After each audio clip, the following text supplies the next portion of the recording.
예, 어버이날에 제가 여러분들한테 드릴 말씀은 사실 제가 부족하죠. 이제 제가 부모님을 잘 모시지 못해서 부끄러워요. 큰일이에요. 네. 우리 사회 노인 문제가 얼마나 심각한지는 다들 인지하고 있을 거예요. 각종 매스컴에서 끝없이 이야기가 나오기 때문에 우리나라 노인 문제는 세계에서도 가장 심각한 나라입니다. 노인 빈곤율이 제일 높아요. OECD 국가 중에 제일 높다는 거예요. 그러니까 이제 상위 몇 프로 내에서는 우리나라가 제일 안 좋다. 빈곤율이 높다라는 것은 노인이 가난하다는 거예요. 노인이 쓸 돈이 별로 없다라는 거죠. 중년 때는 조금 있었는지 몰라도 나이가 들면서는 벌이가 없고 또 모아둔 것은 잘 없고 왜 그럴까? 왜 빈곤율이 높을까?를 생각을 해보면 지금 노인들이 된 분들은 이렇게 가정에서 본인들이 어렸을 때 젊었을 때 살을 때는 자기가 벌으면 자기 부모님을 봉양을 했거든요. 여러분들도 대체로 봉양하지만 여러분들의 아버지 세대들도 어른들을 봉양을 했어요. 어른들 봉양을 하느라고 또 자식들 교육시키고 결혼시키고 또 자식들 취직시키느라고 젊어서 벌어놓은 것은 거의 다 이제 쓴 거죠. 이 노인들이 부자도 의외로 있어요. 없지는 않아요.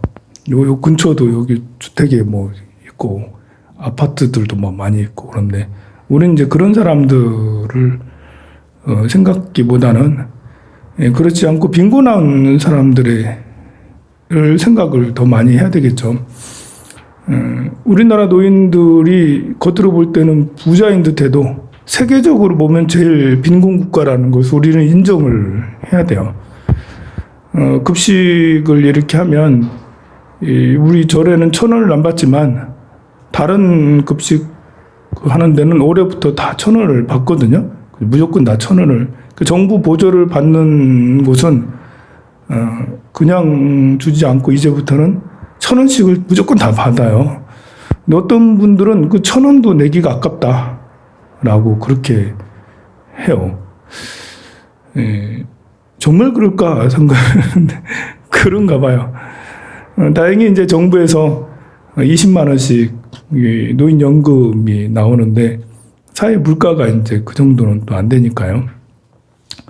노인 일자리라도 많아야 되는데 노인 일자리 또한 이제 그렇게 우리 사회는 커피숍을 가도 다 어린 아이들이고 어디 가도 전부 다 어린 애들 쓰려고 그러지 연세가 많은 사람 잘 안 써요. 혹 쓴다 해도 계약직으로 이렇게 쓰고 그러죠.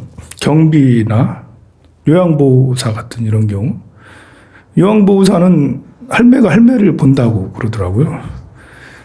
그런데 그것도 계속 보장된 게 아니라 11개월 지나면 해직돼요. 12달에 1년부터는 이제 이렇게 퇴직금을 챙겨줘야 되고 그래야 되기 때문에 계약이 12개월 되기 전에 해직이 되죠. 취직됐다고 좋아하는데 얼마 안 있어도 해직이 눈앞에 벌어지는 일이에요. 노인 일자리도 굉장히 부족하니 어디서 돈벌이는 없고 그래서 노인 자살률이 우리나라가 세계 최고로 높아요. 어린이 청소년 자살률도 제일 높고 청장년도 자살률 제일 높은데 노인 자살률도 최고 높아요. 그리고 이제 행복 지수도 최하위밖에 안 되죠. 물론 200여 나라 중에 200등 이 정도는 아니지만 그래도 행복 지수가 우리나라 경제 경제 10위, 11위 이런 거에 비하면 행복지수가 뭐 50몇, 60몇, 70몇 이런 식이 돼버렸어요. 이 행복지수하고 이 노인 자살률이나 빈곤율이나 이런 거 서로 연관이 되어 있거든요. 또 이렇게 그 계층 간의 어떤 차별 지수도 제일 높은, 불평등 지수도 제일 높은 나라예요. 온갖 지수를 보면 세계에서 우리나라가 지옥이에요, 사실은. 우리나라가 제일 못 살 곳. 근데 그 반면에 우리나라가 세계 거의 1, 2위를 다투는 건 있어요. 치안이에요, 치안. 이렇게 밤중에 어디 다녀도 무섭지 않은 나라 중에 하나예요. 대부분의 나라는 이렇게 무서운 나라. 밤중에 돌아다니기가 좀 어렵거든요. 근데 우리는 뭐 성남동을 다녀도, 그 어디 골목길을 다녀도 그렇게까지 막 이렇게 범죄율이 높은 그런 나라는 아니기 때문에 치안에 대해서는 좀 높지만, 이 불평등 지수나 스스로 이렇게 차별 지수, 이렇게 갈등 지수는 제일 높아요.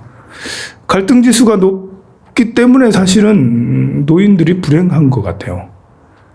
어린이들도 불행하고 노인들도 불행하죠. 그러니까 기득권이, 그러니까 정상적인 사람이 살기 좋고, 정상적인 사람은 기본적으로 남을 생각지 않아요. 자신밖에 생각을 안 해요. 그래 이제 젊은 사람들이 자기 자신만 생각하고 자기 자신이 누릴 것만 생각을 하기 때문에 이렇게 노인 세대나 어린이 세대에게는, 또 장애를 가진 사람들에게는 불평등하게 대우하고, 역시 그런 것들은 이제 언론에서도 책임이 없지 않아요. 언론이 사실은 굉장히 중요한데, 언론에 우리가 TV를 켜면 텔레비에 나오는 것은 10대, 20대, 30대 위주의 젊은이들 프로그램이 거의 대부분이지, 노인이나 어린이 프로그램은 잘 없어요. 사실 그런 게 나오면 돌려요. 나부터도 돌려요. 그런 거 나오면, 노인 프로그램, 어린 프로그램 나오면 나부터도 채널을 돌려요. 우리 국민의 전체적인 문제도 있지만, 언론의 그런 너무 이렇게 대중 편향적인, 대중의 인기 위주로 가는 이런 것도 사실은 큰 문제죠. 이 온갖 매체에서 젊은이들밖에 안 나오니 젊은이들은 우리가 사는 세상이다라고 생각을 해서 독점하게 됩니다. 이렇게 효라는 사상이 무너진 지 오래돼서 자기 부모님도 봉양을 안 하는 시대고, 오히려 부모님이 가진 것을 하나라도 더 빼먹으려고, 요즘에 상속 문제 이런 것 때문에 돌아가시고 난 다음에 상속받기가 굉장히 쉽지가 않고, 또 돌아가시고 난 다음에 상속받으려면 또 형제들끼리 나눠 가져야 된다는 이런 거, 또 상속세 이런 것 때문에 연세가 많은 사람들은 아들, 딸들한테 계속 독촉을 받죠. 특히 사랑하는 아들, 딸한테 독촉을 받아요. 나한테 좀 다 주지. 저한테 주세요. 통장 넘겨주시고 땅 넘겨주세요. 그런 독촉을 많이 받아요. 현명하다고 해야 되나, 집착이 많다고 해야 되나, 이런 분들은 죽을 때까지 쥐고 장롱 속에 넣어놓고 내놓질 않죠. 그걸로 이제 자기 자존심이라 생각하고, 그러나 대부분의 많은 착한 선한 분들은 자식이 저렇게까지 원하니 주자 해서 이제 주는데, 그 이후로 이렇게 소홀해지는 것은 당연한 인지상정, 요즘 사람들의 인지상정이죠. 옛 사람들은 안 그렇지만. 그래서 지금은 이제 그 절에 다니는 사람들은 되게 그래도 착해서 어르신들을 봉양을 좀 합니다만, 그러니까 종교가 참 중요해요. 이렇게 요즘에는 사람들이 제사 안 지내려고 다른 종교에 가는데, 그게 꼭 좋은 것 같아도, 그래 되면 이제 그 조상이나 어른을 모시는 이런 것에서 별로 중요하게 여기지 않거든요, 그들은.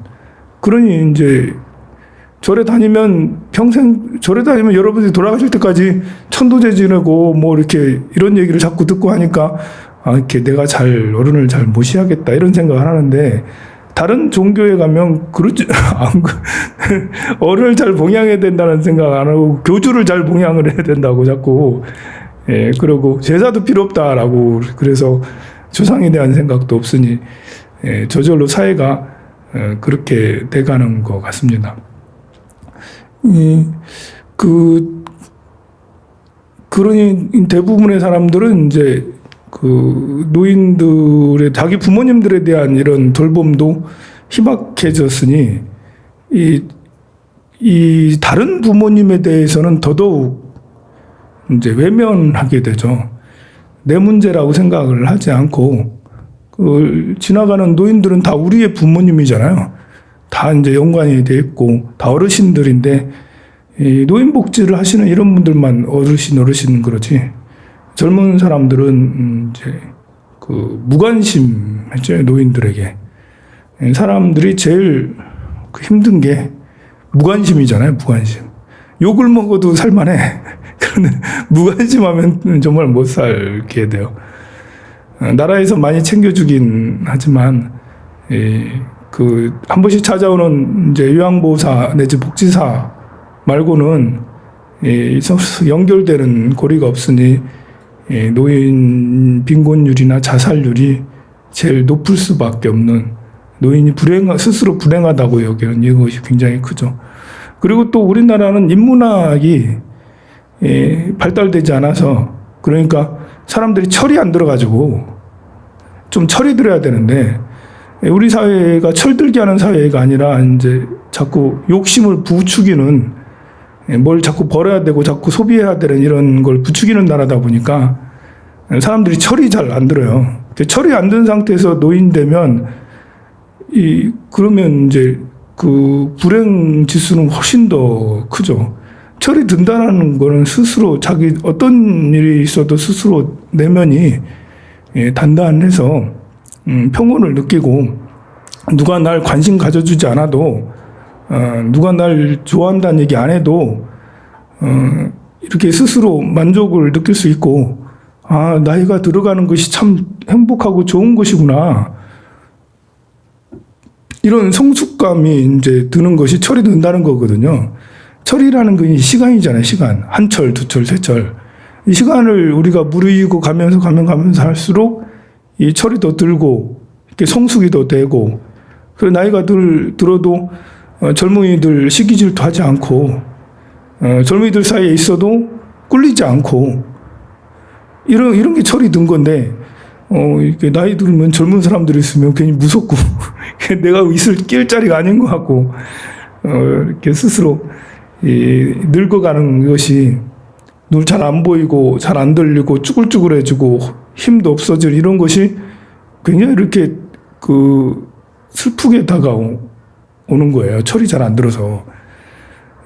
그거는 이제 이렇게 내면에 힘이 있으면 그런 형상이 변해가는 것에 대해서 받아들이고 스스로 이런 것들을 다 이제 성숙으로 이뤄낼 수 있는데, 그게 잘 안 돼 있으니 이제 그 외부의 환경이 아무리 잘 돼 있어도 굉장히 큰 불행감을 느낄 수가 있죠. 사실 정부에서 늘 그 보조를 해주기 때문에 최소한의 먹거리는, 먹고 사는 것은 다 가능해요, 이게. 그리고 텔레비 정도는 다 볼 수가 있어요, 노인들도. 그리고 도서관 얼마나 잘 돼, 도서관 안 되는구나. 눈이 안 보이니까. 이제. 귀도 잘 안 되고 하지만. 노인, 회관 같은 게 얼마나 또 잘 돼 있어요. 복지시설이 굉장히 잘 돼 있거든요. 완벽하진 않아도 좀 많이 부족하긴 해도 잘 돼 있단 말입니다. 그리고 우리 사찰 같은 이런 데도 이렇게 얼마든지 어르신이 다니라고 늘 권하고 있잖아요. 교회는 뭐 더더욱 이렇게 오시라고 그러고. 이렇게 또 동사무소에서 노인을 위한 프로그램 정말 많이 진행해요. 복지관 이런 데서도 많이 하고.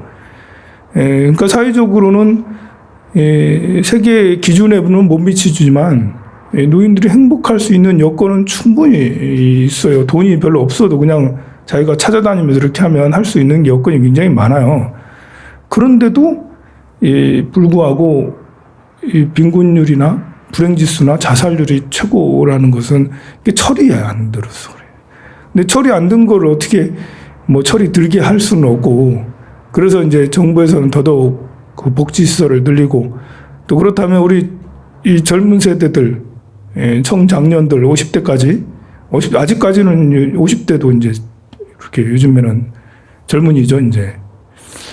50대들까지 모두 다 이제 어르신들을 모시는 것을 이렇게 좀 더 마음을 두고 관심을 가지고 친절하게 이렇게 해야 되는 것이 해답인 것 같아요. 그게 해답이에요. 다른 게 해답이 없는 것 같아요.